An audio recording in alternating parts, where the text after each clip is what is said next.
a lot to cover from me and Melissa to start with. There is a lot happening in the Nature and Biodiversity peer group. We're pretty much exactly a year now. I think it was about February time we had our first proper meeting last year. So we're 12 months in, and it's been quite a journey, starting to ramp up quite considerably. Um, I'll be honest, many of you know that I work on Scope 3. Nature is a different beast entirely. I mean, honestly, how big is nature?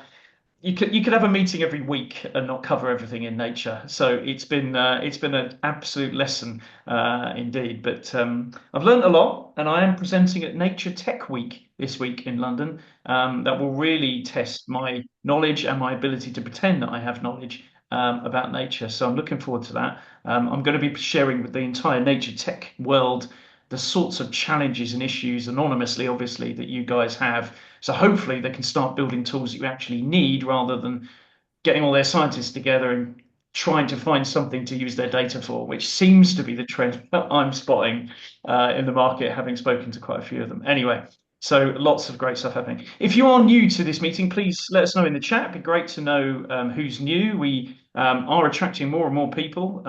As I said, we I've got quite a few more for this meeting than I thought. That's great. I know there's a few new people in the call. So, as I mentioned, we're going to split the initiative roundups into two parts. For those that are presenting, please be brief. We'd like you to be punchy and brief and clear, and obviously have a clear call to action. So please bear that in mind. The more that you can be punchy and precise, the easier it is for you guys to absorb it all.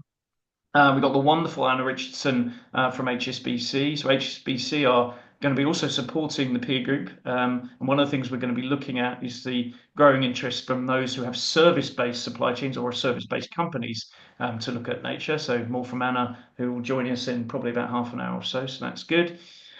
Key part of this is obviously getting you together. It is always really painful for me to decide about what clusters we use, how we divide you all up. So we're going to be looking at 4 different clusters today. Metals and mining has been a very popular one. You've been meeting regularly. Timber, paper and pulp has been another popular group that's been meeting regularly. We are going to sort of look at a service-based, if you're a service-based company or have service-based suppliers, we're going to have a little cluster for that. And then also water, because we're going to be hearing from Greg at the CEO Water Mandate, and we're going to be more proactively collaborating peers around water basins and water stressed areas and things like that. So water is going to become more of a priority for us. And again, our objective is to help people realize that they've got these challenges from their peers, group you together around common issues, and then hopefully connect you with the best initiatives and projects that are already happening so that we don't have to do the work and you can just be sent to the right place. That's a big key part of what the peer group is about. And then finally, we've got some big updates at the end from some great people as well. Almost too many things, I should imagine, but we'll see how we go, especially if I don't stop talking. Okay. These were the challenges that you raised from last February. When I put the challenges that you raised for this meeting through the ChatGPT, pretty much, they were pretty much the same. A bit more on kind of internal engagement and alignment, I would say, than perhaps previous month. Can't imagine why that would be. But generally the same sorts of challenges. So these were the sorts of challenges raised last week. So what's material, regulatory stuff, obviously, really understanding how to scale, impacts and methodologies, supply chain. Obviously, we do talk about a lot of supply chain stuff. We do obviously have people here interested in their own operations. We'll talk about that in a sec. And inevitably data tools and decision making. So I've had more emails of people asking me about which tools to buy for EUDR in the last few weeks than anything else. I don't have the answer for that, but I have talked to a lot of them in the last few weeks, and a key part of our tools review, which will be starting in a few months, will focus on that. But if anyone has any advice for those looking for EUDR tools, just put it in the chat now, I would say, because I know there's plenty of people on the call that are looking for advice and support. Got to mention the strategy days. So for those of you who know that I work on the Scope 3 peer group, to completely destroy expectations, 430 people came to my last strategy days on Scope 3 in January. It will not be 430 people on Nature for the very first one on the 7th and 8th of May. 72 of you maximum, 12 teams of 6. I'll organise you based on industry maturity and challenge. And we've got a great couple of days. So if you're not already registered, please make sure that you are. We should be finished up and closed out in the next month or so. So please do make sure that you do. We're going to be talking about all the things you want to talk about, not what we think you want to talk about. So everyone submits problems and challenges to the day, and obviously we then organise the agenda around that. But we've already got some fantastic speakers, and I know many of you are on the call today. The likes of Volvo Cars and obviously everybody else that is taking part as well. So we will cover a lot about it, all the key things you want to know, but we will also be just dealing with how to survive and thrive as a nature professional as well. And that will usually be done over lots of drinks, over 2 nights. So if you like drinking with nature professionals, there'll be 2 opportunities to drink and eat. So plenty of water cooler moments. Although not much water. So these are some of the people that are definitely sharing, committed to sharing on the main day. Well, you'll all be in the main room, sat in teams. So there's some great people sharing, and a huge thanks to everyone in that list. I think, Tom, you've got a very good reason for actually not being there, the growing family that you are now have, apparently. So you're excused, but hopefully we have some of your colleagues along as well. We're partnering with so many different organisations now, because Nature Peer Group is about trying to connect all of these different initiatives, not duplicate them. In fact, we're trying to navigate many of them. So we're bringing all these different initiatives, and they're going to be helping us with this day 2, which is lots of different combinations of workshops, either by industry or topic, almost like a choose your own adventure that you'll be able to select from as well. We will be launching the tools review in May. So what that essentially will do, I've spoken to like 20 different tools in the last few weeks. Fascinating to hear their claims and their hopes and their dreams for you.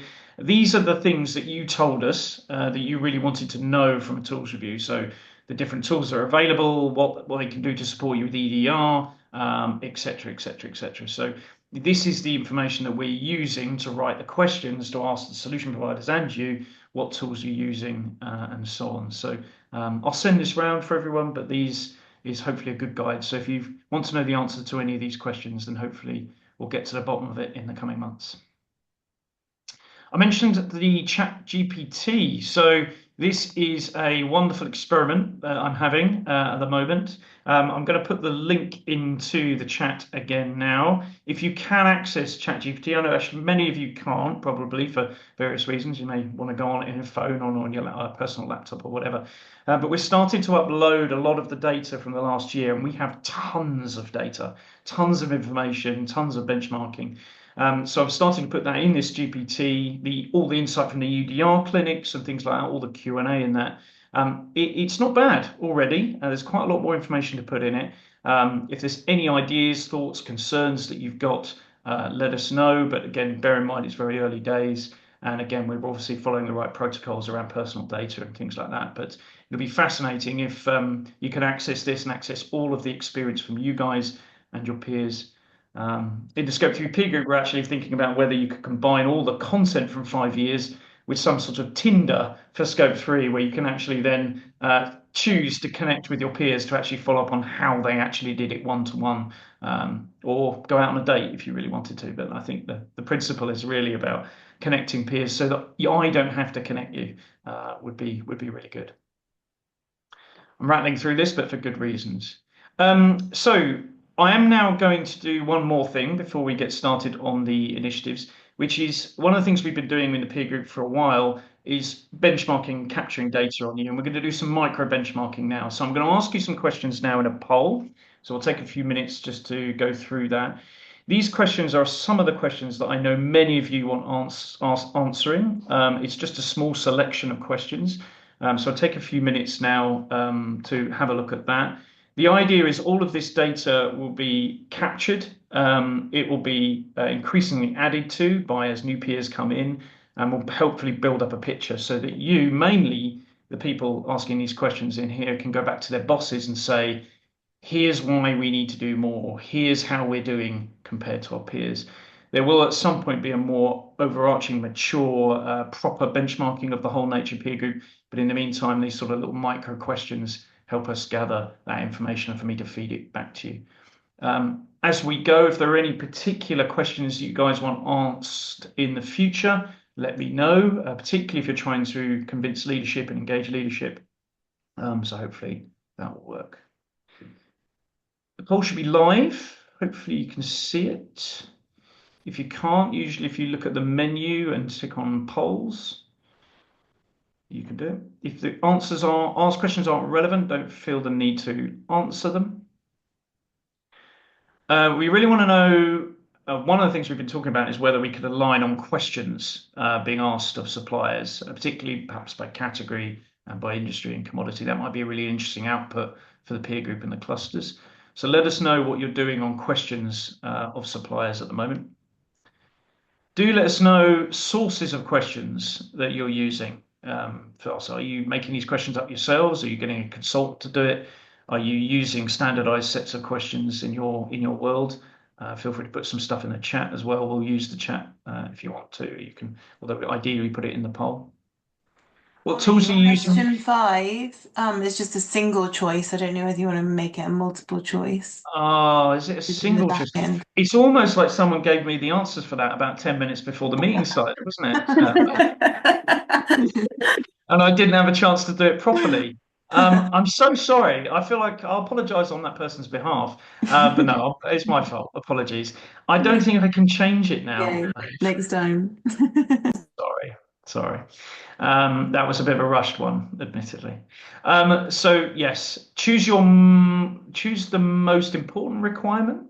I think is probably the way to ask that question.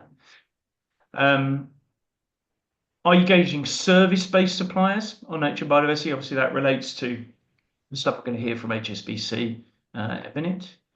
And what we'd really like to know, and we may have asked some of this question before actually, but we're adding to our thoughts on here. How would you rank your confidence on your preparedness for EUDR? So how confident are you?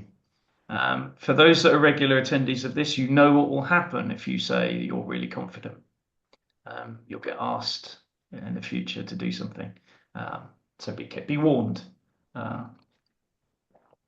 Particularly those people who tick 10 on any level of maturity or confidence in our peer group meetings, I will be coming after you very, very quickly because not only do we like that confidence, but we want to see if it's real or not. So yeah, a couple of people saying 9 out of 10. Wow, that's interesting. Okay, I'm going to leave that open for a little bit longer. Okay.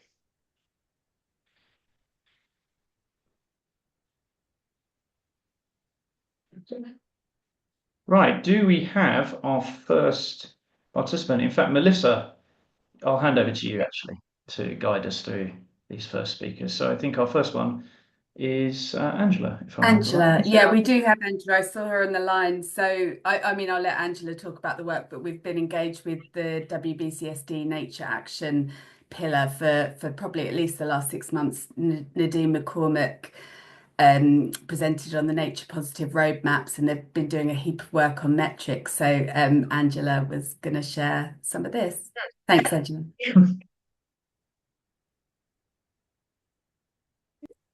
Thank you. Hi, everyone. Lovely to be with you. I'm going to try to project some slides. Hopefully you can. Yeah, I saw them briefly. So Yeah, it worked once. Okay, lovely to be with you. I'm new to this group. It's the first time I join, and poof, presentation directly. So I hope I'm gonna hit the right mark somehow. So I'm joining from the World Business Council for Sustainable Development, which is a business association of about 250 multinationals working together on sustainability. And so I'm the director for Nature Action at the WBCSD. So really have that group of about 70 companies focused on the topic of nature. And so I was invited today to present some work that we have going on. It's been going on for about 2 years now, to harmonize the use of nature metrics sector by sector. So it's going to all come together into what we call a nature metrics portal. It's a hold until we find a better word or title for this portal, and let me just walk you through some of the insights from this work. So just as a step back, so why did we started working on this project with about 150 of our member companies 2 years ago? So like you, our companies were confused by the complexity of the corporate accountability system for nature, the emerging frameworks, all emerging in parallel in the last couple of years, promoting different types of nature metrics. And that was kind of now what we're hearing from our members was stifling a bit the progress on setting nature targets and putting out nature strategies. We really believe that metrics are an important cornerstone because they really give that confidence to companies to be able to set a target, knowing how they'll measure their progress against the target. But it's also an important filter before we tackle the problem of the data, which is also an important topic in the nature space as much as it is in the climate space.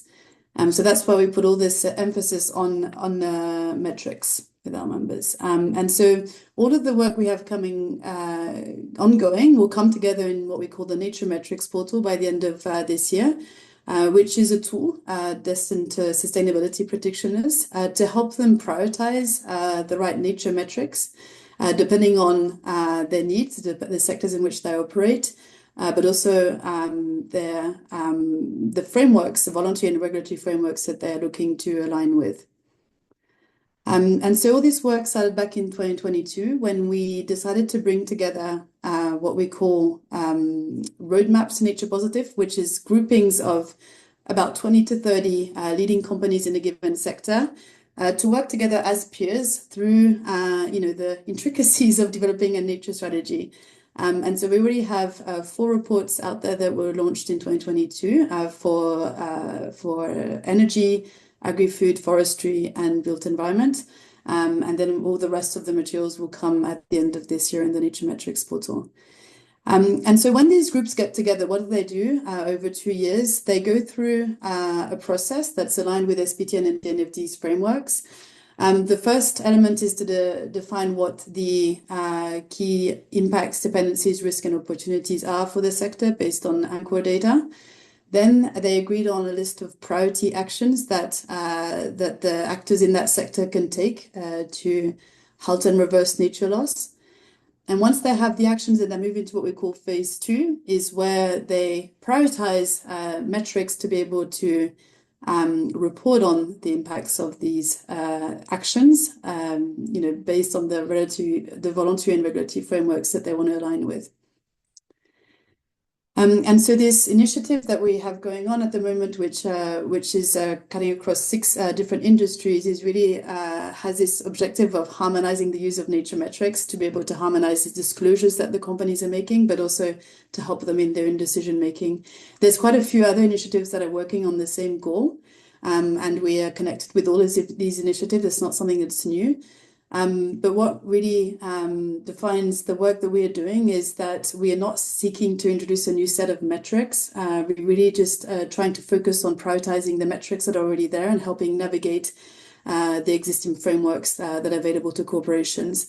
We look at 3 types of metrics. So that's state of nature, pressure, and response, while other initiatives have, for example, a specific focus on state of nature, for example, with the Nature Positive initiative, or pressures, depending on which ones you're looking at. The real, I think, differentiating factor of our approach is that we're really working sector by sector. It's really a sectoral approach that we're taking, and this year we're experimenting with value chains as well, and that's what I'll tell you a bit more about. And finally, this is really, developed by business for business. We invite input from a group of stakeholders, but really the intention is to make this as user-friendly as possible for corporations to be able to use. And so the 4 challenges that we're addressing with our work are here. So the first is prioritizing metrics. The second is aligning with key voluntary and regulatory frameworks. Then it's taking a differentiated approach to metrics and target setting, depending on where you are in the value chain. And finally, using these metrics for robust target setting. So I'll come back to each of these very briefly to explain what we mean and how we're addressing these challenges. So prioritizing metrics. So what we're doing is that for each sector, we take about 6 to 7 voluntary frameworks or regulatory frameworks that they want to align with, and we take a long list of metrics, and then we drill down that list to a reasonable set that they can engage with. And so for that, we prioritize, and we prioritize at 2 levels. The first is that we only consider metrics that are tied to to material impacts and dependencies of a given sector. So the logic is as it's laid out here on the slide. So you have the drivers of nature loss that result in impacts and dependencies. Then there's actions that are identified to address these impacts and dependencies. Then comes the metrics to measure the progress on the actions. And finally, we have an illustrative target of what it can look like tied to this particular metric. And then the second element of prioritization is that each metric is then assessed by our members based on relevance and feasibility. And there's sub-criteria for each of them, but it's really to be able to get a bit of a 1 to 3 star review on how easy it is to implement this metric at this point in time, but also how relevant is it to be measuring on this particular metric. And so here you can see the core structure of what people will find in the portal. So we start with the impact drivers, the action indicator metric, then you have this assessment, you have an example of a target, and then you're able to see for each metric to what extent it's aligned with voluntary and regulatory frameworks that companies are seeking to align with. And so this is the list of frameworks that we included in the analysis. You can see that some cut across all of the sectors and some are really sector specific, especially for agri-food and forest products, where they had this desire to include some more sector-specific ones. And where this gets a bit more interesting and relevant for this group is that we are also working on the connections between these 6 different systems that we're working on, or 6 systems or sectors, as they all are interconnected in value chain. So typically, agri-food and forest products flow into chemical, pharma, built environment, energy products, and same for energy, same for chemicals, etc. So we're really building on those connections with the sectors that we're covering in a way that every sector that's covered will be able to go into the platform and see what happens upstream, what are the impacts downstream, but I think mostly upstream is relevant. And then they'll be able to see what are the recommended metrics that, for example, they could be asking their suppliers to be reporting on related to agri-food or forest products that they are sourcing. And then the tricky part that we're trying to crack this year is looking at how you should be reporting on different types of metrics depending on where you are in a given value chain. So we wouldn't expect, for example, a pharmaceutical company that is 5-tier removed from the impacts on the land to be reporting on the same metrics as a land manager who has that ability to measure really state of nature metrics over a long period of time. And so that's why we're looking at what a differentiated approach to metrics and target setting looks like in 2 value chains, and that's agri-food and forestry this year, to try to put out a bit of a blueprint of what this could look like, to hopefully be able to then scale up to other sectors, and also in the longer run to encourage more guidance and even standardization in the way this is done. Finally, just coming back to that point around how we are addressing the target setting element. So target setting based on SBTN's guidance remains the gold standard for location-specific targets. And we continue to support that. In parallel, we're developing those complementary approaches to show that you can set targets at different levels and not always location-specific. For example, at the company level or across your value chain, by providing, so for each metric we provide, what a typical illustrative target might look like, to really promote that idea that metrics and targets really go hand in hand. And so to keep this brief, so where are we at this point in time? So at the CBD COP, we released the concept note for the Nature Metrics portal, really explaining our vision and what we want to achieve. We released also 4, I'll call them beta versions of the metrics for agri-food, forestry, energy, and built environment. These are unfortunately in Excel-based tools that are not that easy to use, but we invited input from any user or pilot tester that wanted to have a go at it, and all that will actually come together, and we'll also include 2 additional sectors by the end of this year in the Nature Metrics portal. So the 2 additional sectors will be pharma and then chemicals that will come a little bit later. And so this is just to give you an idea of some of the quotes from our members, the 120 members that are involved in this so far. And we have also a lot of service providers supporting all the work and actively working with all these stakeholders that you can see also at the bottom of the slide there. And so if you are interested also in getting involved in this and not waiting until November to have something to, an input into the process, you are welcome to join our stakeholder consultation that will take place on the 8th of July. And I'll get off the slides and pop a sign up link actually in the chat here, so you're able to sign up to be able to join this call. Super. Thank you very much. Thank you so much, Angela. Looking forward to the sign up link. Next, we had Greg Brill from the CEO Water Mandate, who's going to talk about their nature-based solutions work. And if you've got any questions for Angela, put them in the chat. We may have some time, Angela, to come back to after Greg as well. So Melissa had a question, she didn't even ask it. So, I didn't want to waste time. No one wants to hear from It's you. fine, it's fine. No, we'll come back for questions after Greg anyway. Thanks, Greg. Hello, everyone. Just going to try and share my screen here. It doesn't seem to want to. I think We saw it briefly. Oh, did you? Oh, good. Possible, yeah. There we go. Okay, great. Yeah. I don't see the ring around it, but that's good. Yeah, we got it. Great. Is it in full presentation mode or is it the other side? It looks beautiful. Wonderful. I can Excellent. see a Well, thanks, wonderful everybody. lake. Grand. Thanks everyone for the opportunity to present today. As Oliver mentioned, my name is Greg. I am the Nature-Based Solutions and Biodiversity Lead for the Pacific Institute and the Technical Lead for the CEO Water Mandate. And today we're presenting on the Biodiversity Benefit Accounting, or BioBA, which is a strategic partnership between the Pacific Institute, the CEO Water Mandate, Limnotech, the Nature Conservancy, and Second Nature Ecology and Design. And this is going to be a tag team effort between myself and my fellow co-lead, Laura Weintraub from Limnotech, who's just given a wave to everyone. And so we'll be tag teaming between the two phases of the work for BioBA.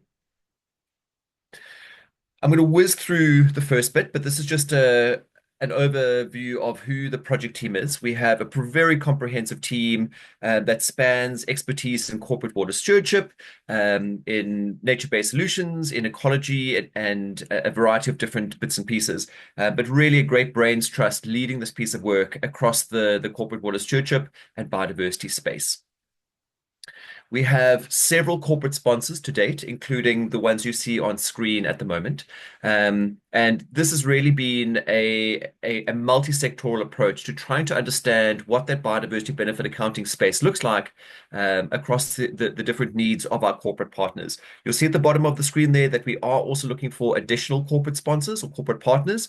So if anybody on the call is interested in being part of this really catalytic work, please feel free to reach out to myself or Laura and we can discuss what that will look like down the line. We've also amassed a really great expert advisor group, and you can see some of those logos on screen. Many of the people that are actually on the call today are also part of this expert advisor group. And we really are so grateful to the incredible insights and expertise that we've already gleaned from these experts in informing the scope of work, the direction, and what's going to be most valuable for a corporate partner through this corporate water stewardship lens. So a brief overview of what we're trying to achieve with BioBA is sort of four parts here. The first is to provide general guidance on how to incorporate these biodiversity considerations, these benefits that accrue from investments in corporate water stewardship into water management strategies and actions on the ground. We're wanting to assess the multiple benefits of biodiversity conservation and restoration through this lens of corporate water stewardship. So how do activities and investments in corporate water stewardship create these transparent, measurable, and impactful outcomes and outputs from a biodiversity perspective? How do we provide valuable linkages to other corporate water stewardship programs, initiatives, as well as these nature ones? And Angela mentioned a number of those, including Nature Positive Initiative, SPTN, and all the sort of the big 4 or 5 that are out there as well. And then this is obviously where we provide that complementarity and we draw from these existing and emerging guidance and approaches on biodiversity impact measurement and accounting. So the primary anticipated use case for this methodology are corporate water stewardship practitioners who are wanting to quantify these multiple benefits across terrestrial and aquatic ecosystems associated with biodiversity and really trying to link water and nature as effectively as possible. Importantly, we realize that biodiversity is part of a broader ecosystem of benefit accounting frameworks. Many of you on the call may be aware of some of these, where you see the volumetric water benefit accounting. It's got many years of robust history behind it. And we now see a number of other benefit accounting frameworks coming into this ecosystem or this galaxy as well, including WASH benefit accounting, water quality benefit accounting, nature-based solutions benefit accounting, the other piece of work that I lead, and then biodiversity. And you can see the sort of Venn diagrams as well of how these pieces interlink and are interrelated. You can see a number of different entry points there, companies setting access targets, replenishment targets, watershed health targets, and then how these pieces interrelate to that. And then also on the right-hand side there, that complementarity and interrelationship between different ambitions, reporting and disclosure frameworks. And I've mentioned already SBTN, net positive water impact, the flagship ambition from the CO water mandate, and a number of other different approaches as well. So a really busy ecosystem, but this is really how these pieces of benefit accounting fit together and provide that complementarity for corporates to try and understand how a single investment with one entry point could have these multiple benefits down the line. So we've recently concluded our phase 1 of this work, and I'm going to whiz through this before handing over to Laura to speak to our phase 2 work, which is really getting into the weeds of trying to understand the metrics, the indicators, and the methods, many of which Angela alluded to earlier on as well, is starting to align in what we're calling the messy middle. So we started this piece of work with a series of interviews with our corporate partners and a number of other people in the space, trying to understand where the need is, what the current opportunity is for biodiversity within different parts of an organization. What we found is that biodiversity is very much embedded in sustainability programs and corporate policies, even if there's no public-facing biodiversity targets as yet. Biodiversity is very much a central tenet of business operations, but sometimes it's internally focused and not necessarily externally communicated as much as we'd like to see that. Most companies are already engaging in biodiversity-related projects, either through this water lens or through a biodiversity explicit lens as well, and they are already tracking some of these benefits. Sometimes very proactively, sometimes less so, sometimes tacked onto their corporate water stewardship projects, but they are already starting to engage with biodiversity-related benefits. And this is an important starting point for these organizations. The primary drivers for BioBA are cross-functional. So this is where our corporate sponsors really saw the value add to be a part of this project and to put their money where their mouth is ultimately. And this is around quantifying or estimating those biodiversity benefits and seeing this as a multi-benefit approach to their corporate water stewardship investments as part of their benchmarking and as an identifying impacts and dependencies across the different scopes of their work as well.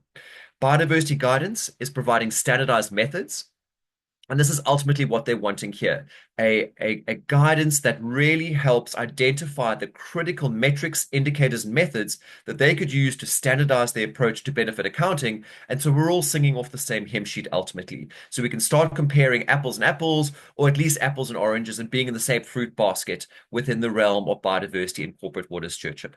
And then finally is trying to understand the range of uses across monitoring and reporting, project planning, and supporting disclosure. So a full suite of benefit accounting opportunities across these different project phases of biodiversity related work.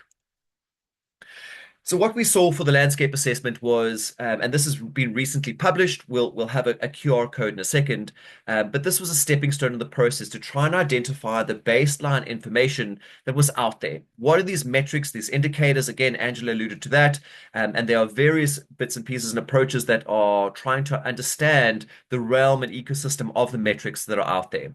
And this would really help inform the next phase of work, which is synthesizing these into a single document that helps organizations, specifically through a corporate water stewardship lens, identify what the most appropriate metrics, indicators, and methods are going to be to quantify or estimate your biodiversity-related outcomes and outputs. And then obviously provide a critical review of the most relevant resources to support biodiversity benefit quantification. You can see in the table down there what was in scope. So everything from these global biodiversity commitments, the GBF, etc., corporate biodiversity commitments, and then what was out of scope as well. So we tended not to look too much in the academic literature, etc., but really wanted to focus on the most practical and pragmatic of the approaches that are floating around the ecosystem. This is pretty much an overview of the reviewed resources, everything from TNFD, SBTN, Nature, Positive Initiative, the terminology and approaches that have already been mentioned several times today, and then a number of the existing guidance pieces as well.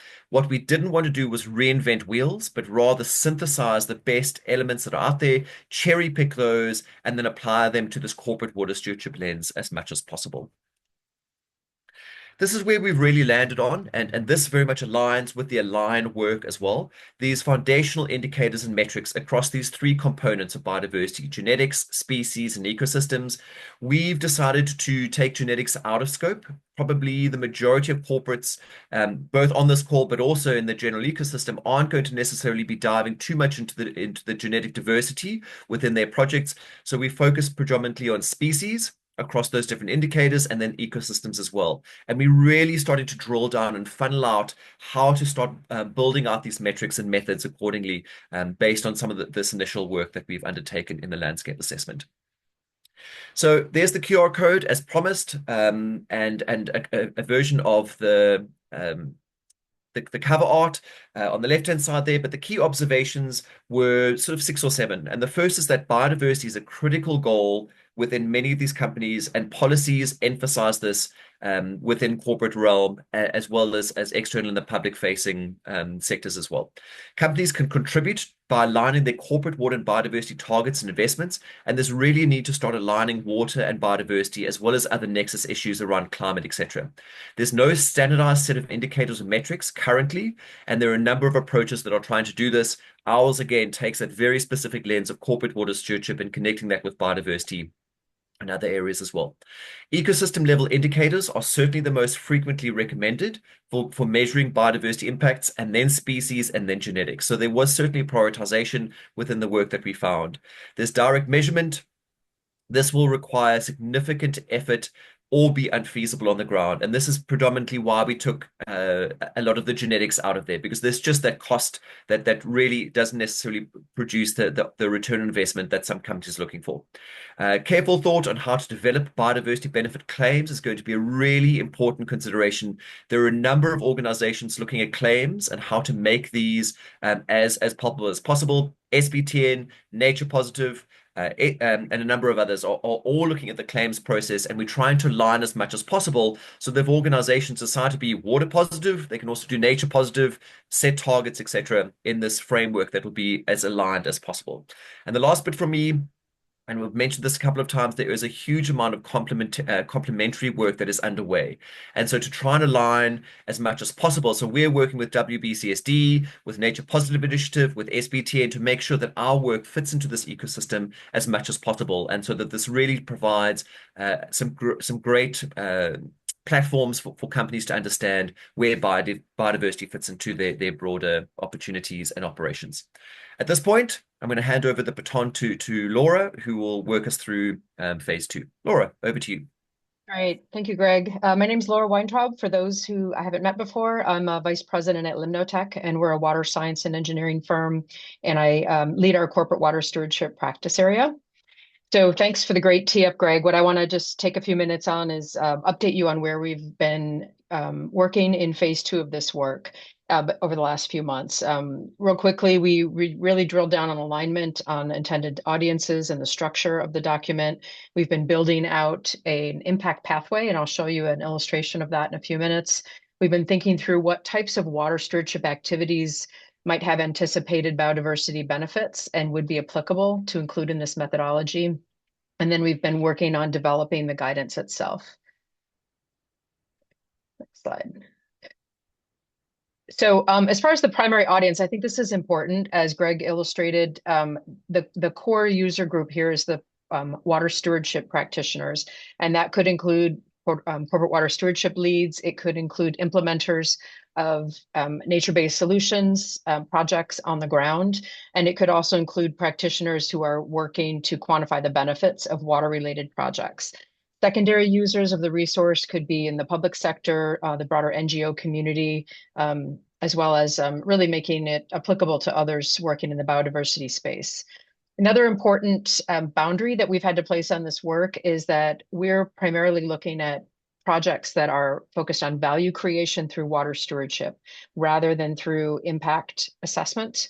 And I know some of the biodiversity work focuses more on that lens. And also really trying to provide that linkage of estimating the multi-benefits of these water stewardship projects, help build the business case for why a company should invest in a project that provides not just water benefits, but those biodiversity benefits as well. Focus more on that voluntary, not regulatory application, primarily looking at off-site or off-campus type projects and thinking more at the local scale rather than regional or company-wide type applications. Next slide. Key terminology, we're focusing on using terms such as benefits and trade-offs rather than positive negative impact, because that could cause some confusion.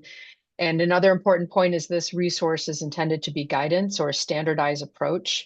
It's not going to be a specific standard through that formal definition. These points of what we intend the BioBA resource to provide is first a decision support system to help identify appropriate variables, indicators, metrics to measure that change in biodiversity, linkages to key resources for how to estimate, measure, or quantify outputs and outcomes, and recommendations on monitoring to help characterize that biodiversity change with activities. So we're definitely putting some bounds on the work, knowing that this space is massive, it's evolving, and really sticking through that water stewardship lens to focus the work. One of the important things, you're going to click through the animations, thanks. One of the important things we are aiming to do is make sure our work is building on what's been done in the water space already with respect to volumetric benefits and water quality benefits. If you haven't seen this before, it's the illustration of an impact pathway for water stewardship that's commonly used. And it shows the progression from a water challenge towards an investment in water stewardship, activities on the ground. At the output level, what might be those outputs that could be quantified, such as a volume of water or a reduction of nitrogen load. And then we know that further along the pathway, there would be social, economic, or environmental benefits. So our intent is to stay relatively linked within this framework so that it's familiar to the water stewardship community.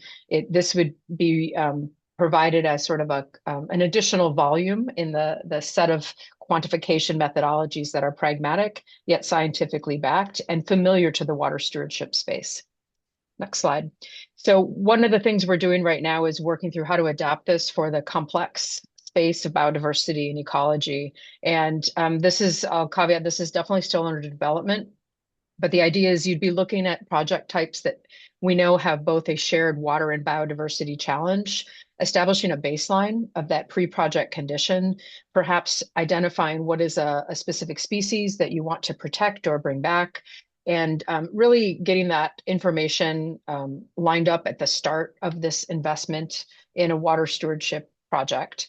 And then working through the pathway to implement those activities and then understanding what types of metrics could be quantified at an output level that would be a direct change from the project implementation, short-term presumptive conditions that are favorable for biodiversity. You know, how many acres are planted, volume of invasive species cleared, et cetera. And then what we're really working through right now in great detail is the outcome level. What are a reasonable set of outcomes that could be categorized and quantified at that outcome level related to habitat extent, condition, species characteristics. As Greg said, we're working very hard to build on the resources that are out there that are familiar to the experts and are really a foundation of a lot of work, such as the Align framework, NPI, et cetera. But the idea is that with these different levels, we would be providing sort of a guidebook for water stewardship practitioners to say, okay, my wetland restoration not only provides water benefits, it provides water quality benefits and these biodiversity benefits. What is a reasonable way for me to quantify those benefits and speak about that externally in a scientifically backed but pragmatic way? Next slide. This is a snapshot of our timeline for the work. As Greg mentioned, we're well underway, completed phase one really at the end of the 2024. We're deep into phase two and working to draft this methodology and working with the EAG and the corporate funding partners to help really help with review and improvement of this resource as we move along. The objective is to try to get this published by the end of this calendar year. hopefully more like Q3, end of Q3. And looking forward to continuing to update this group as it moves along. As Greg also mentioned, we are very interested in pulling in additional corporate or support for the project as a corporate sponsor. We've got a number of sectors represented. We are looking for additional funding to help bring the project along. Greg or I would be happy to explain a little more about that and what that looks like. Not a heavy lift, but definitely I think a lot of value for companies that are trying to blend their water and biodiversity or nature programs together. I think that it might be our last slide. Is that right, Greg? Yep. All right. So thank you very much. The contact information for Greg and I, we'd be happy to talk with you separately. We do have a website that provides a little more background on this initiative, and we'll look forward to answering any questions. Fantastic. Thank you, guys. I really appreciate that. And I know Greg, ourselves have been talking about the CEO water mandate and collaboration around water basins. Obviously, one of the key priorities of the Nature Biodiversity Peer Group is to try and gather people together with shared interests, particularly shared water basins and regions, but ideally, and then navigate the people who are doing great projects already, and then fire all the peers off to places where great work is happening as well. So that's something that we've been working on, and I know you've been working closely with us as a CEO water mandate with GSK and Diageo and others as well, which is great. Tom, I don't know if you want to say a few words on that, but obviously we increasingly looking to work with the CO water mandate to gather more companies together around the right basins and the right locations.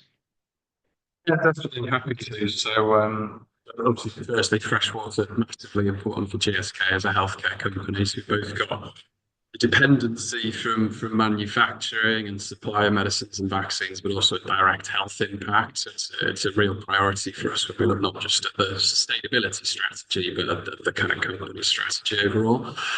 So we try and approach each of the topics through kind of our three different pillars. The first one is to try and avoid and reduce our own impacts through, working across our own manufacturing sites, working with suppliers to try and get the right water stewardship principles in place. The audio is not great. Okay. Hopefully it's just about audible. We're fine. I'll battle on. I'm good lip reader. It's fine. The second one is around protecting and restoring nature. So looking at some of the last conversation we had there and how you invest on-site projects within the basin.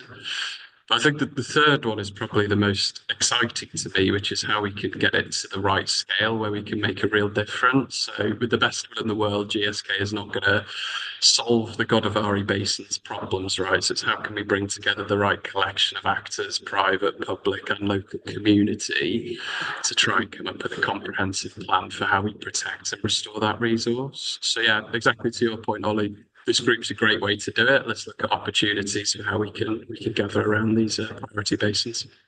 Sounds good. Joe from Next. Hi, Joe. Good to see you. You want to collaborate on water. That's good to hear. We're going to have a water breakout as well. And if I remember rightly, Tom, you've partnered up with WWF. That was recent news in the last week as well. Yes, if my audio is not great, I might That's call on fine. Loriza. I can hear you. Loriza. No, we've got our just nature. picky. They're fussy. That's all. It's all right. Loriza works for GSK, so she can have a go. Yeah, so we partnered with WWF to help with that exact strategy, really. So when we've got priority basins, both across our own manufacturing sites and across our supply chains, looking at how can we run really effective projects in those landscapes in order to tackle the water challenges and to protect and restore nature. And we're also looking at more broadly, how can we use WWF expertise in these markets to help the suppliers build capability as well? So again, these are shared challenges, right? So these types of partnerships are absolutely critical to deliver against the targets we've set. Lovely. Awesome, Tom. I want to take a couple of minutes. Angela's been awesome in the chat answering all the questions, which completely ruins the ability for people to talk and chat, which is the thing I want, but actually it's really useful. So I'm not going to begrudge it. But has anybody got any particular questions? Or Angela, is there anything in the chat that you felt was some common themes on those questions that are coming through?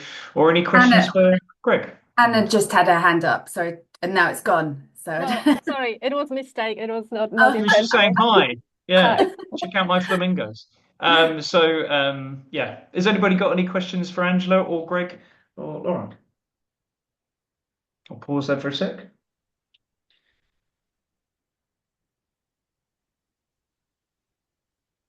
Andy, thank you. That's what I wanted.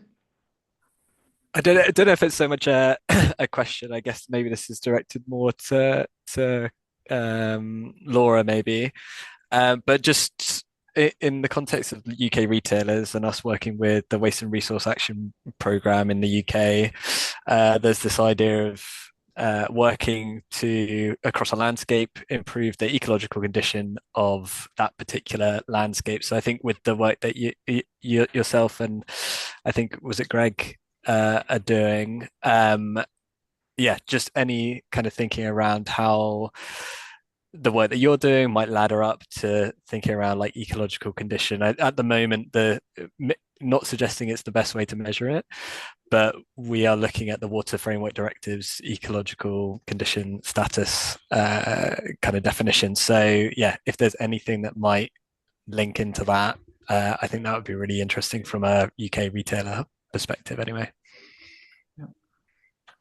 I'll attempt to answer, Greg. I'll definitely be interested in your adding on to that. But I think, and I'm not closely familiar with the specific requirement that you're mentioning, but I think the idea is that this methodology would be one way to navigate, given a specific ecosystem, a specific restoration project type.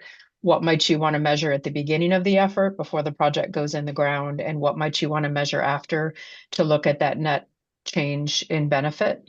I will caveat that it's meant to be pragmatic, and so I don't know if it would go to the depth that would be required for the regulatory framework that you're discussing, and it's not as much meant to be focused on impact of an organization on the ground, but rather the value creation of, say, an effort that you might invest in outside the watershed and the community. Greg, anything to add to that? I think that was perfect, Laura. I mean, the one thing that we are trying to do, Andy, and others on the call as well, is definitely support some of the regulatory components of this, specifically around disclosure. So as Laura's mentioned, figuring out what those baselines are, what the investments would ultimately achieve as part of your benefit outcomes, either as outputs or outcomes, and then be able to report or disclose on that either through some of the EU directives or some of the other directives that are coming down the pike as well. So we are hoping to connect them, but again, it's going to be a little bit more of an indirect connection as we stand. But this is potentially where our corporate partners could really come to the fore and say, this is one of our critical needs. And so we could then potentially look at either version 2 of the work or even currently to see how we can align these pieces of work as much as possible. So please do engage with us as part of that call to action to make sure that we're making this as practical and pragmatic and that user case as solid as possible. Yeah, maybe sorry, just to come in very, very briefly there. I guess we as an organization, we do, for example, some work with the Rivers Trust on the VWBA stuff. And be really interested to know how the biodiversity stuff can ladder in. But again, I think as a retailer, it can often be difficult to tell those good news stories across a landscape. So yeah, thinking about not only related to a specific activity, but also when we're working collaboratively with other retailers across a particular landscape, how can, this kind of information, this work help us tell that good news story of, look, here we've actually had a big impact on the health of the ecosystem, the state of the ecosystem.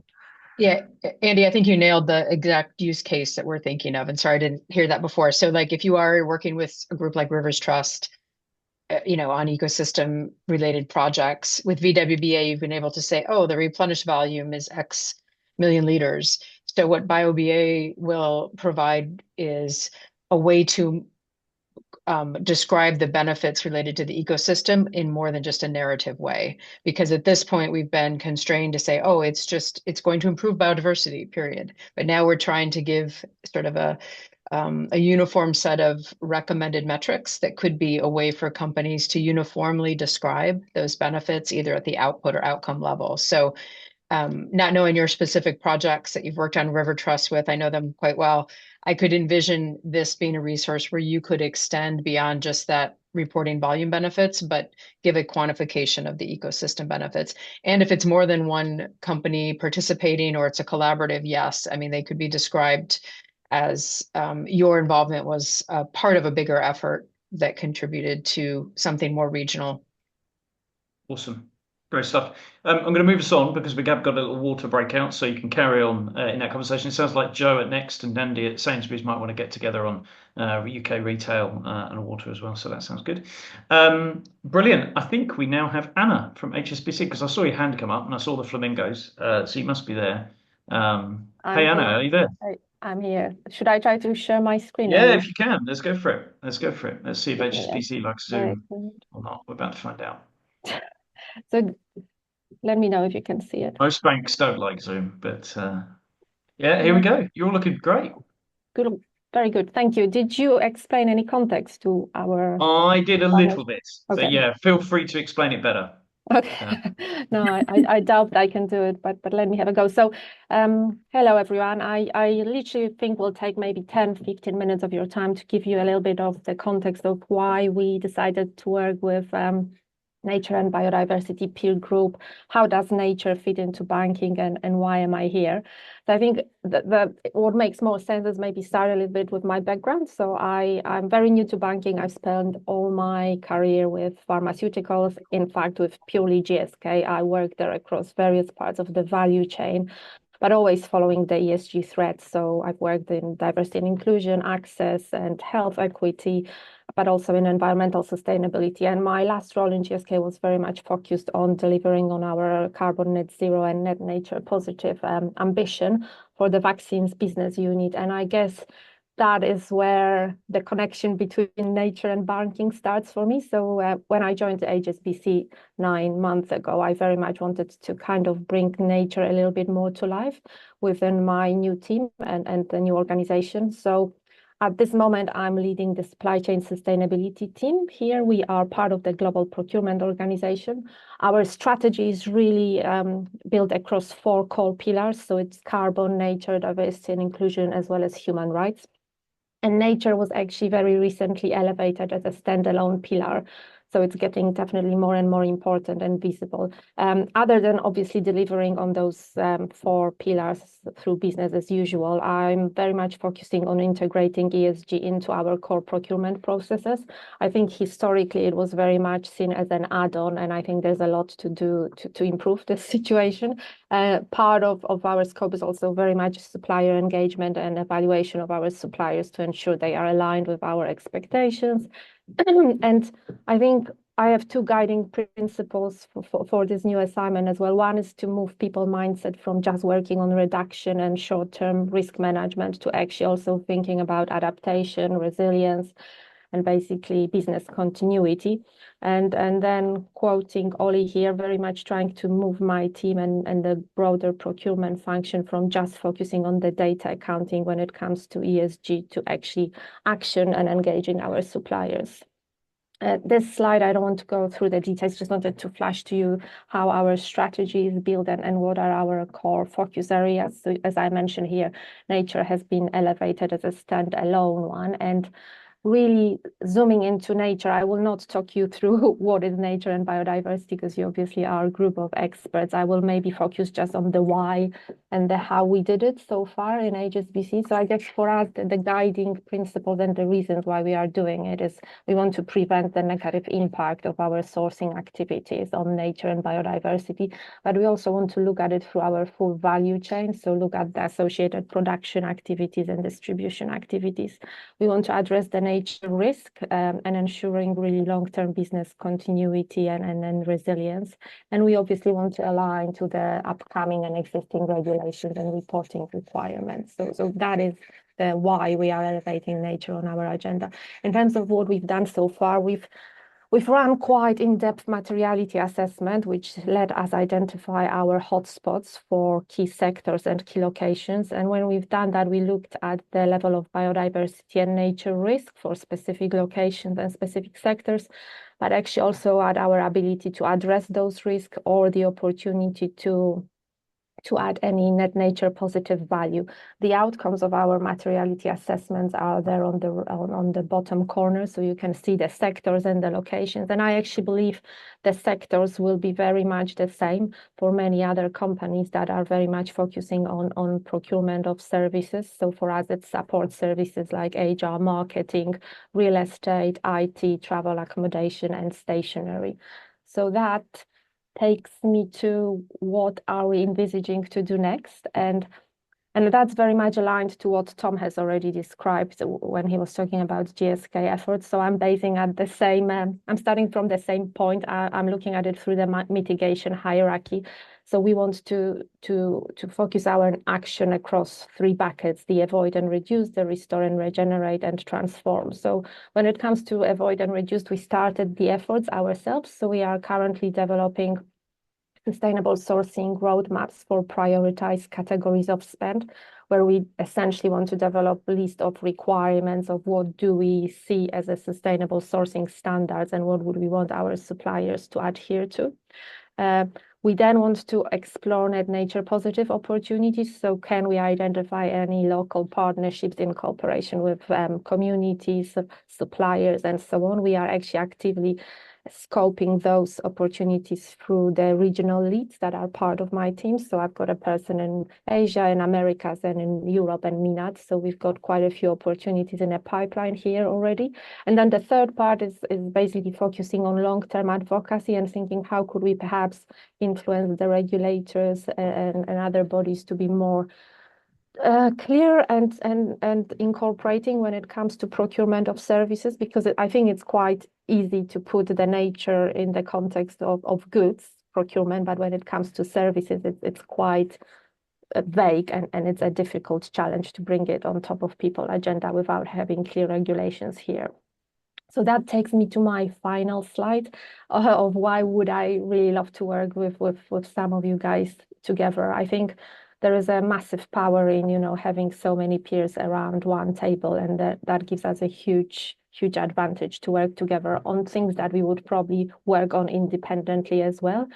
I think we will all basically move to action when it comes to nature, both due to the upcoming legislations, but also, as I mentioned, due to the risk management and business continuity. So the things that I thought of and hopefully that this partnership will focus on are, first of all, developing best practice guidance, but I do realize it sounds quite high level and woolly. So what I mean by that is, could we collectively, as procurement who is focusing on purchasing services, develop sustainable sourcing criteria for specific sectors, at least like a framework for those that we could then all tweak accordingly to our individual situations. So something what we started already internally, but at the largest scale and across more sectors and categories.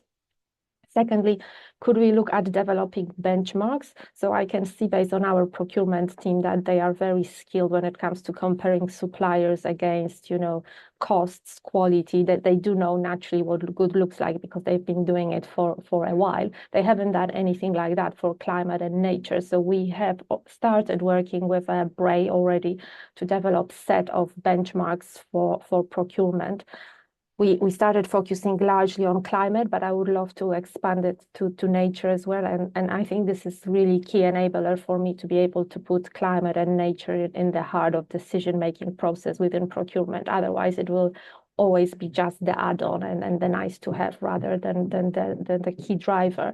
And then lastly, I think we also could have a collective power to drive the advocacy and unlock some, opportunities for us to influence the regulators. So if any of you is interested in what I have here, if any of you would like to have a go at the joint benchmark, sustainable sourcing criteria and the advocacy, you're very welcome to chip in and join us in this effort over this year and beyond, hopefully.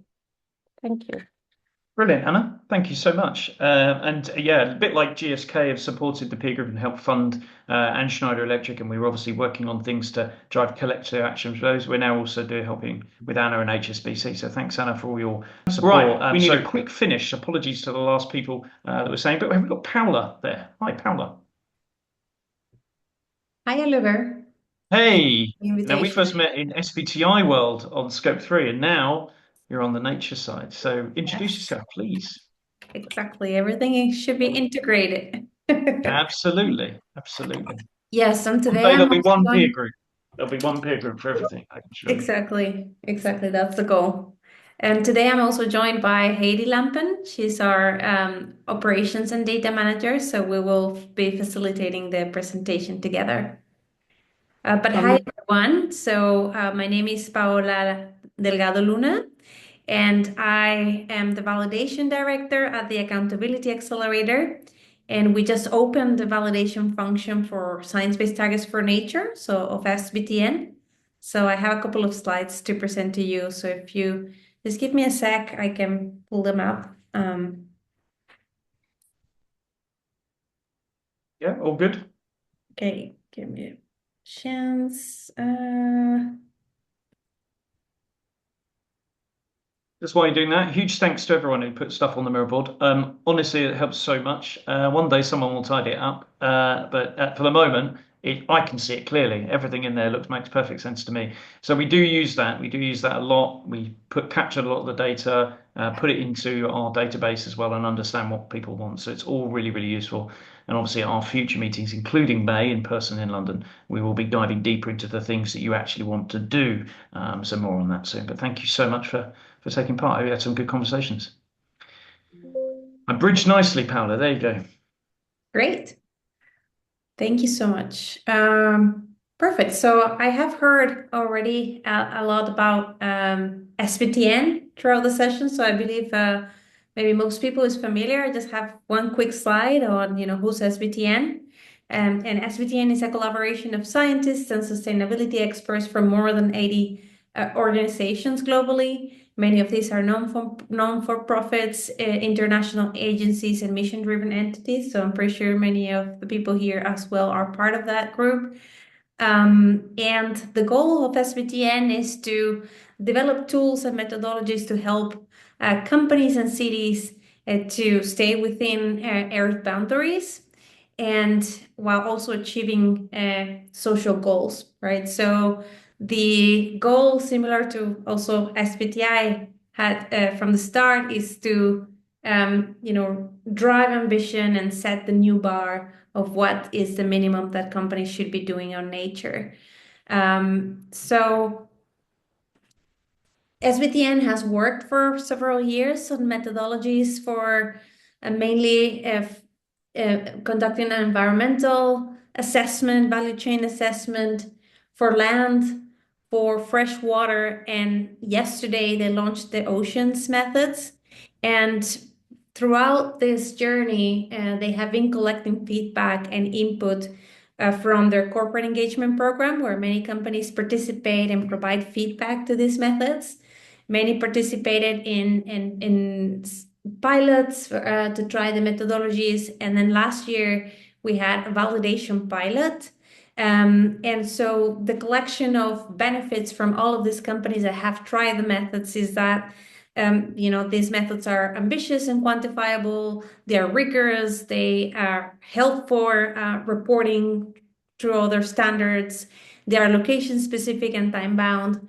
And I have here some quotes as well from some of the companies that have also already set science-based targets for nature. So you can read them there on the screen. Just in the interest of time, I will move to the next slide. So if you're not very familiar with SBTN framework, I'll just quickly drive you through this slide. But basically, companies, when they start the journey with SBTN, they have to first conduct materiality screening based on economic activities, indirect operations, and also the upstream activities. They conduct an assessment on their material pressures, that can be, fresh water consumption, land, oceans, other resource use, etc. And they have to estimate the impact at a given location, and also understand what is the state of nature for each of these pressures. So that's what companies do in step one at a very high level.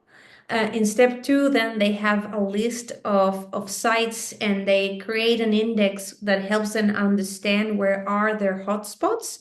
And then they prioritize locations to start setting science-based targets for their material pressures. So step 1 and 2 are basically the pre-work that companies do before setting science-based targets for nature. And then the methodologies, as I was saying before, that SBTN has developed are for freshwater quantity and quality, mainly for nutrient pollution, so nitrogen and phosphorus, and for land targets as well. So there are 3 main targets there: no conversion of natural ecosystems, so it goes beyond deforestation, land footprint reduction, and also landscape engagement. I have another slide where these targets will become clearer. And the idea is that also part of the assessment, the materiality assessment, will include climate. And if this is material, then the company would need to, would be redirected to set targets through SBTI. SBTN has also developed initial guidance on the response option, so that's number 4 in this framework.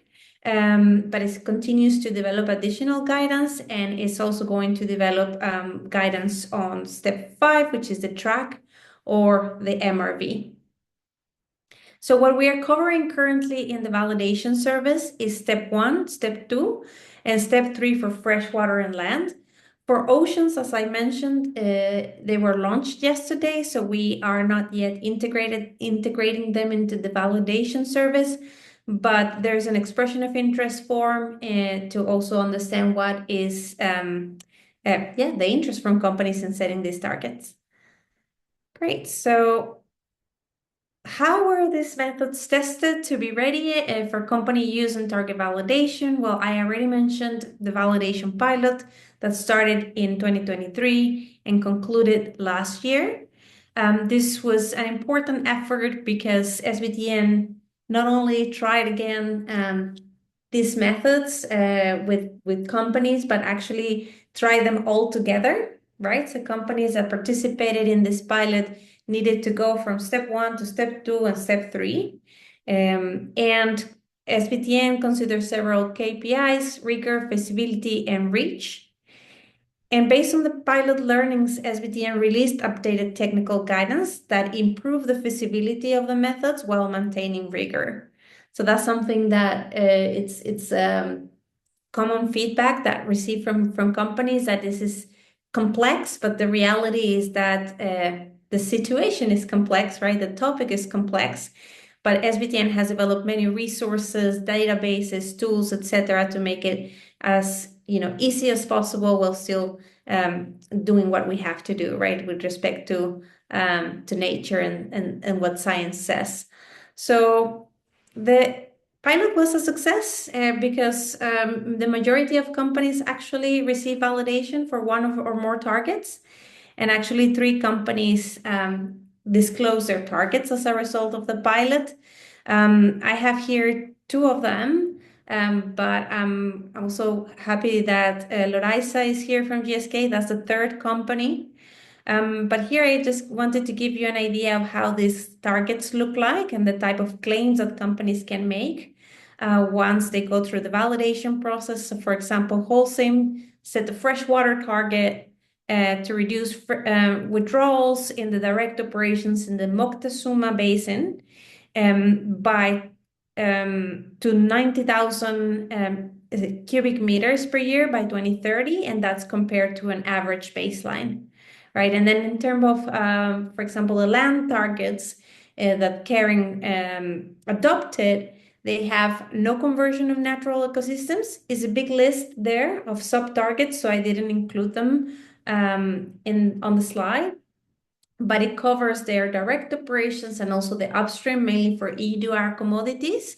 Mainly for them is leather, that is a derivative of cattle.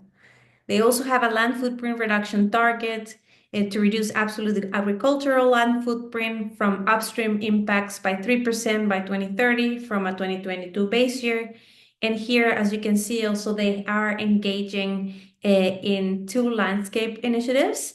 One, the Good Growth Company Mongolia Regenerative Cashmere Project in Mongolia, and the Olive Leaf Grass Project Sheep Wool and Leather in South Africa. Actually, there are 3, apologies, 3 landscapes in which they are engaging.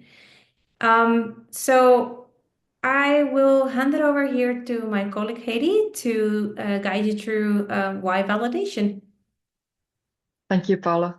Hi, everyone. I'm Heidi Lampen, and I'm the Operations and Data Manager of the Validation Service. And we'll now watch a short video together where we have prepared this to celebrate the launch of the Validation Service that took place a month ago. This video will give you an overview of the Science-Based Targets for Nature and our validation service. Paula, please start the video.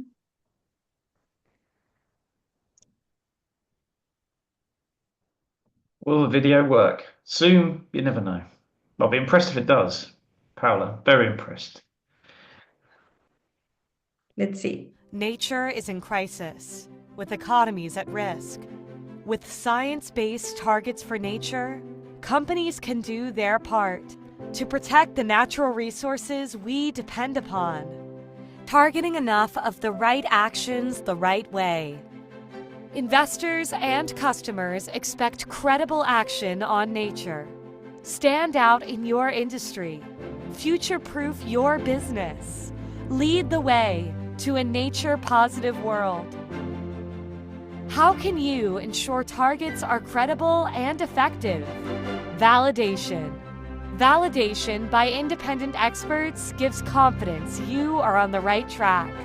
Targets meet scientific criteria to drive real impact, consistency, and comparability. Get expert feedback to enhance your reputation, align with regulation, foster accountability. The stage is set for companies to lead the way on nature. Will you be among them? I'll be among them. Yes, please. Inspiring. Great. Let me go back to the slides.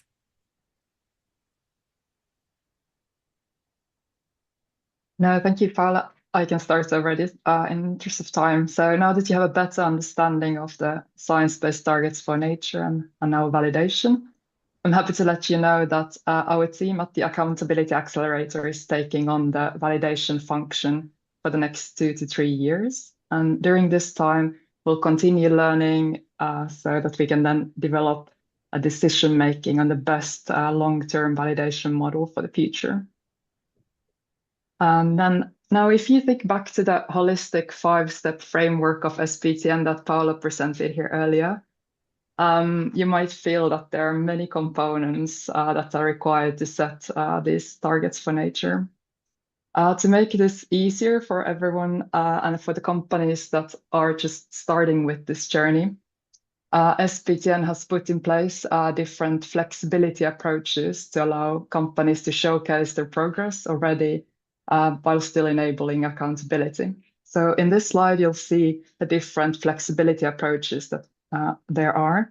So the first one is the business unit approach. So this is if all parts of a company are not yet equally ready to set science-based targets and get them validated. A company can start the journey at the level of a business unit. And this approach was especially developed for large multinationals and conglomerates in mind. Then we have here a second one. In the case if a company wants to demonstrate its progress in its nature journey already before setting the step 3 targets, it can decide to make a claim about step 1 and 2 completion already. And then companies can also start setting targets for just one realm. That this could be, for instance, fresh water, even if the company has impacts on all realms. And this can be especially helpful for companies to allow them to demonstrate progress and enable different collaborative efforts while still preparing to tackle the other impacts. And then we have the third one here, where companies can choose to set as many or as few freshwater targets as they want to. Here, it's important that the company uses the prioritization work that was done in step 2 to define this. And it's also really encouraged that the companies complete the target setting for the entire target boundary then over time. And concerning all these points in this slide, it's important to note that the claims that are then made will be strictly limited to each of the adopted targets. Now, in the next slide, let's look at how you can get involved. So there are many resources available to get you started. So you can start with SBTN's online target setting guide and resource library. They're linked in this slide that I will get later on. If you have any specific technical queries to SBTN, you can get help using the dedicated help desk function as well. And then if you feel that you need more dedicated support on a larger project, you can also work with a member from the SBTN referral program. Lastly, as Paula already mentioned, we encourage you to join the corporate engagement program. And there you can make use of exclusive testing and feedback opportunities when SBTN is further developing the methods. Next slide, please. Now, if you're ready further in the process and have already used the SBTN methods, we really encourage you to submit your work for validation at Accountability Accelerator. This process you can start by first reading the procedure of the validation of science-based targets for nature that we have on our website. And then after that, you can use our validation submission forms and data templates to structure all your data. And when that is done, you can also, in the meantime, get a quick and fast overview of how you can get going by watching the launch webinar a month back that we have also linked here for you. That's a really nice overview of our service. And then when you are ready to go to a validation, you can go to our website and we have a button there where you can register for the validation. And from there on, we're really happy to support you further. Thank you, everyone. Brilliant, guys. Thank you so much. I said there was too much involved in nature and it was too broad, and that's why we're running out of time. So for anyone that needs to leave, that's fine. We're going to hear Business for Nature and we're going to hear from Tandem just to give some updates. I'll record it. So if anyone wants to leave, we'll hear the recording and I'll separate them separately from the whole recording so you can see them. But thanks, Heidi and Paula. It was great to see you and thank you for being involved and I really appreciate that. Anna, do you want to go next? Do you want to give us an update on Tandem Global, please? Sure. Thanks. And sorry, we're going over time here. Let me just my share. Fault. My fault. I'm always to blame. Just blame me. Let me share very quickly my slides. I will try to make this very, very brief. Let me know if you can see those slides. Yeah. So I'm very, very glad and happy to announce that we are Tandem Global now. So for those who don't know me, I'm Anna Willingshofer and I'm the Chief Science and Innovation Officer with now Tandem Global. But it wasn't always like that. Before I was working with Wildlife Habitat Council, WHC, and more than a year ago, we started a merger conversations with the World Environmental Center, WEC. And now, since February 25th, we are Tandem Global. So you will hear from us a lot now. Why Tandem Global? Because it is not just the sum of 1 + 1 is more than 2. But it is really to highlight that nature, climate, and water, as well as people, they need to go all in tandem to achieve a bigger impact. And that's why we chose to be Tandem Global. And who are we exactly for those who don't know us? We are now a combined organization that has more than 100 corporate members. So we are a member ship-based organization now, based not only in the US, but we also have now an office in Munich, in Europe, as well as in El Salvador and Peru. And we continue doing our great work that we have been doing for now more than 35, more than 75 years combined. That is, we work with our certified programs across 19 countries. We have our social impact programs in Latin America, in Morocco, and in Jordan, and as well as in the US. We do work with executive thought leadership activities in the US and globally. As I said, our headquarters are not just in Washington, but now also in Munich. And we do work with a variety of partners to scale up our works, as for example, with the World Benchmark Alliance. We just heard from SBTN. We are a referral partner for SBTN as well. So these are just a glimpse of who are our partners. You might recognize yourself in there and not even know it, but here you are. And we work across sectors from oil, gas, up to life science and energy. Also, you can see Bacardi is there as well. So these are a variety of sectors that we work with. What do we do exactly when we work with our members? Well, we work through our consulting services, and these range from conservation assessments up to nature strategies, TNFD assessments, etc. We work on the ground across the fence line with communities, helping our members in improving their social impacts. We do have our well-known WHC certification. We're keeping the name because we're known for that. And that certification, we work with member countries to certify their efforts in biodiversity on their land. And we do have executive roundtables for improving those thought leaderships.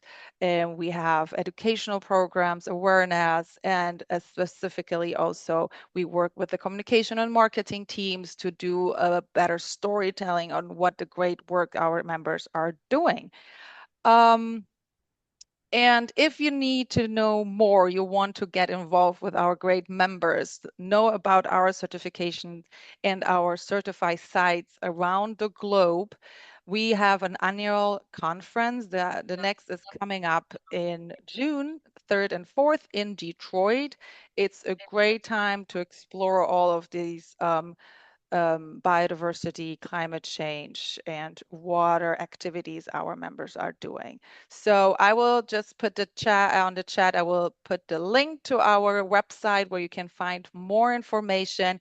This is in a very nutshell, in a speed way to show who Tandem Global is now. So please don't hesitate also to reach out to me if you have any questions or want to get involved with us a little bit more. So thank you. This was really fast. Over Oh, to that you. was great. It was great. It's very important that we keep track of all this, and I'm sure it's been a labour of love bringing those two organisations together. And I love the name as well. And thanks, Anna, for all your help over the last year on our advisory board as well. And we really appreciate it. So exciting times for Tandem Global. Yeah, well done. Congratulations. Thanks, Oliver. No worries. And if you're there, Ellie, we can Lizzie, sorry, we can Lizzie Ellie, we can have your update from Business for Nature as well. Thank you. Thanks for staying on. Of course. Yeah, super quick update from my side. Yeah, basically just wanted to highlight the It's Now for Nature campaign for those who maybe haven't heard of it. Just to explain what it is, Now for Nature is a joint global campaign to rally businesses and financial institutions to act on nature and to publish a nature strategy. We currently have over 30 strategies that are highlighted on the It's Now for Nature website across various sectors and industries. And to be featured, your nature strategy can be standalone or also integrated. Really just needs to pass 4 criteria. So that's listed here, which is essentially a business needs to have done a materiality assessment to identify their material impacts, dependencies, risks, and opportunities, have smart targets that are aligned with those impact, dependency, risks, and opportunities, and then actions to achieve those targets, and again, are related to those impact, dependencies, risks, and opportunities, and then have C-suite or board level approval of the strategy. that's responsible for its delivery. So if you are a business that is watching this recording, if you're not ready to submit, we do have the Nature Handbook that is a useful guide to help develop your strategy. And if you are ready, do submit your strategy to be a part of the momentum. And if you want to learn more, you can visit the Now for Nature website. Awesome. That is Thank you. all I have. Yeah, it's brilliant. One of the things, thanks for the update. I really appreciate it. And thanks for everyone that's staying on. One thing I was thinking is whether we might explore getting all of those strategies put into the GPT for Nature and Biodiversity peer group. So effectively it could search all those strategies for best practice. That might be really cool. So yeah, maybe something to follow up on. But really appreciate that, Lizzie. Thanks so much. And thanks for everyone that has joined. I know it was an extra long meeting. Everyone knows why my ambitious agendas generally don't succeed, but I wanted to give you all extra time in the rooms. Thanks for being so awesome. I'll see you all hopefully in May, or many of you. Let us know any updates, feedback when the event closes. You'll get a couple of questions. Let us know. Loads of data and insight coming your way from today. Yeah, go enjoy nature. I think it's probably my advice. Thanks, See you later. Oliver. Bye. Goodbye. Okay. Thanks, everyone.